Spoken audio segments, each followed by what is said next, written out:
Vuelta de tuerca de días sobre el salario mínimo interprofesional. Quiere que los autónomos lo suban cada año. Pretende indexar el salario mínimo para que nunca sea inferior al 60% del sueldo medio.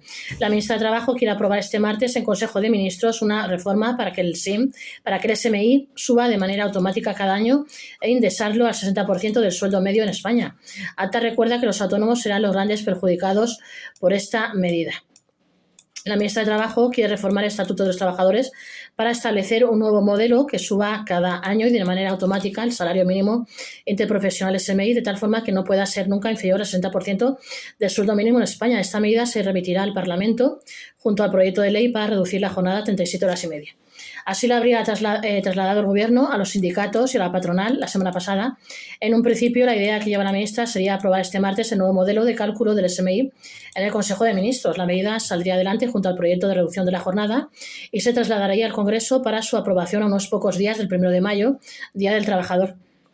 Tal y como denunciaron la patronal y las organizaciones de autónomos, la aprobación acelerada de estas medidas no sería casual, sino que respondería a una estrategia política justo antes de las manifestaciones programadas por los sindicatos para el jueves día 1, por la reducción de la jornada y la reforma del despido. En cualquier caso, tanto la reducción de jornada como las modificaciones en el SMI se encontrarán con varias trabas en el recorrido parlamentario que podrían dificultar su aprobación. Tras el anuncio de día, la Federación Nacional de Asociaciones de Trabajadores Autónomos ATA se mostró rotundamente en contra del nuevo modelo de cálculo del SMI reflejado en la propuesta del Gobierno, puesto que supondría un aumento constante de los costes para todas las empresas y afectaría especialmente a los autónomos y pymes empleadores.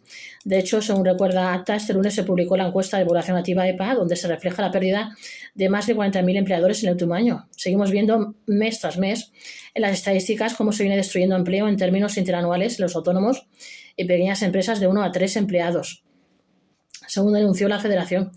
El nuevo modelo de cálculo del SMI que propone Díaz para autónomos y empresas.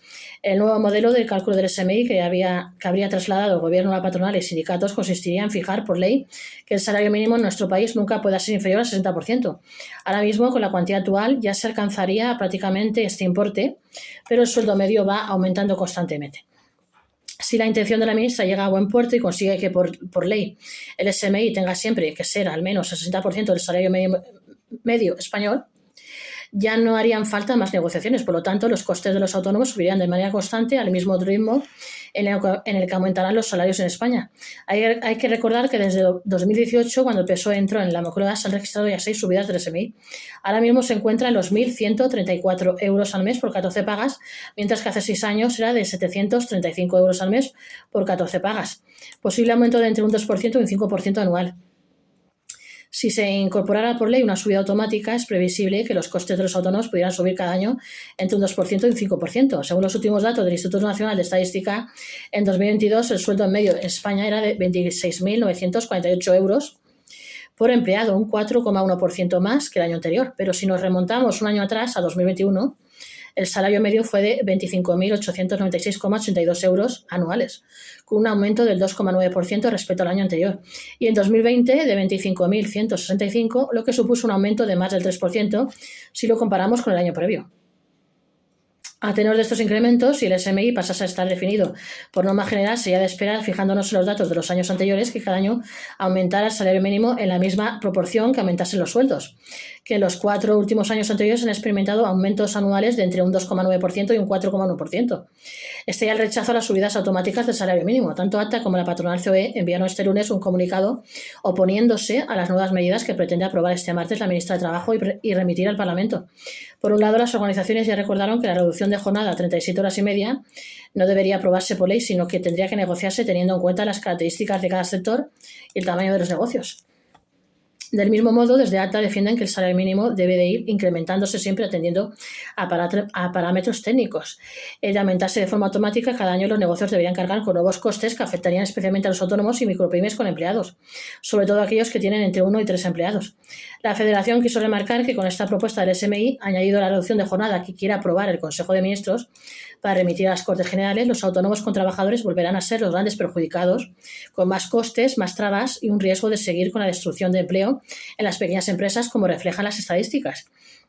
Además, tendrán que asumir ellos mismos las horas no trabajadas por sus empleados, lo que llevará a trabajar más horas y supondrá menos conciliación para los autónomos y autónomas. Según añaden desde ACTA, ACTA pide que los autónomos con ingresos inferiores al SMI queden exentos de impuestos y cotización. En la misma línea, ACTA también aprovechó el comunicado para defender que los autónomos con ingresos inferiores al salario mínimo también tendrían que tener algunos beneficios especiales como los tienen los asalariados.